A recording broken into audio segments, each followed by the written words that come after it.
2020 में डॉक्टर समार अब्बास का अस्सलाम वालेकुम। तो दोस्तों आज एक नई वीडियो के साथ आपका भाई आपकी खिदमत में हाजिर है।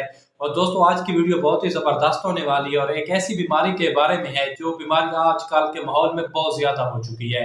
बहुत सारे लोग होते हैं जिनको ना मतलब एक कब्ज़ की बीमारी होती है। आप लोगों को समझ तो आ चुकी होगी कि आज की जो वीडियो का हमारे पास जो टॉपिक है वो है कब्ज़। आजकल बहुत सारे लोग जो मुख्तलिफ किस्म की खुराकें वगैरह खाते हैं, फास्ट फूड खाते हैं, जिसकी वजह से उन्हें बहुत ज़्यादा कब्ज़ की शिकायत रहती है। और कब्ज़ एक ऐसी मोहलिक बीमारी है जिससे ना बहुत सारी बीमारियां जन्म लेती हैं। और कब्ज़ को बीमारियों की माँ का नाम दर्जा दिया गया है। जिसको कब्ज़ होता है उसको हर किस्म की बीमारी मतलब है ना बहुत ज़्यादा जल्दी लग जाती है। और कब्ज़ एक ऐसी बीमारी है जिससे ना बहुत ज़्यादा लोग परेशान रहते हैं, खुलकर बताते नहीं हैं और बहुत ज़्यादा तकलीफ या जिस इंसान को कब्ज़ होता है वो जाने कि इसका कितना मतलब दर्द होता है या कितना पेन होता है। तो दोस्तों चलते हैं वीडियो की तरफ। वीडियो शुरू करने से पहले हमारे चैनल को सब्सक्राइब करें, लाइक करें, शेयर करें और बेल के आइकन को ज़रूर दबाया करें ताकि हमारी आने वाली नई वीडियो आप तक पहुंच सके। और अगर आपको अच्छी लगे वीडियो, अगर पसंद आए, आपका हमारा नुस्खा आपको पसंद है तो लाइक भी कर दीजिए, लाइक भी करें और अगर लोग आप दोस्तों तक भी शेयर करें। तो दोस्तों जो कब्ज़ होता है क्यों होता है, सवाल आता है ना ज़हन में कि कब्ज़ क्यों होता है या किस तरह होता है। कब्ज़ जो होता है ना बहुत सारे जो फास्ट फूड लोग खाते हैं, मुख्तलिफ जो बेकरी वगैरह की चीज़ें खाते हैं उससे ना कब्ज़ हो जाता है।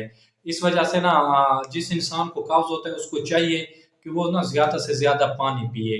मतलब अपना जो उसका पखाना होता है ना उसको नरम रखे या दूध का इस्तेमाल करे। और बहुत सारे लोग होते हैं जिनको ना ये ज़्यादा मसला रहता है और वह बैठ नहीं सकते, काम नहीं कर सकते और बहुत ज़्यादा टेंशन में रहते हैं। कब्ज़ बहुत बहुत ही बड़ी मोहलिक बीमारी है। तो दोस्तों चलते हैं, जो कब्ज़ के लिए हमने नुस्खा दरियाफ्त किया है वो आपको बताते हैं, फिर वीडियो लंबी हो जाएगी।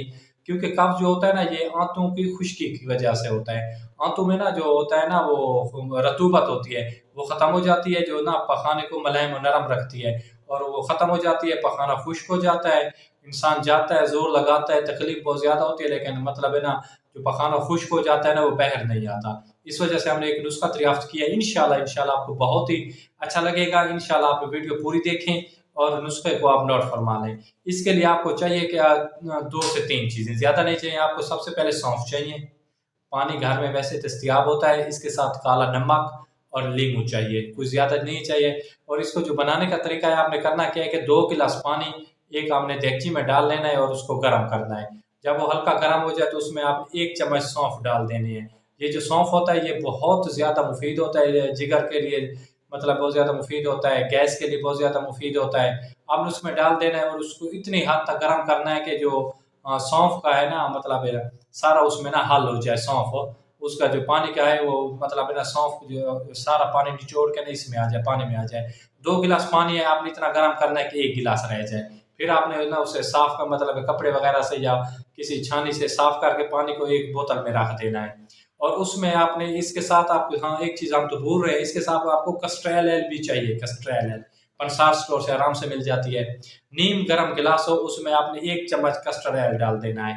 और इसके साथ अगर आपको अच्छा ना लगे पीने में तो इसमें आधा नींबू और एक मतलब चुटकी ना काला नमक डाल देना है। ये आपका ना मतलब ड्रिंक तैयार हो गया है, जूस आपका तैयार हो गया है।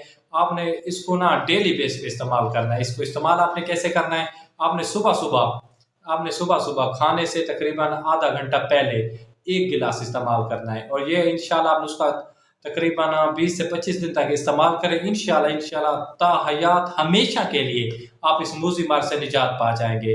और अपने भाई को दुआओं में याद रखना और हमारे चैनल को ज़्यादा से ज़्यादा शेयर करना ताकि ज़्यादा से ज़्यादा लोग हमारी वीडियो से फ़ायदा उठा सकें। वस्सलाम, शुक्रिया।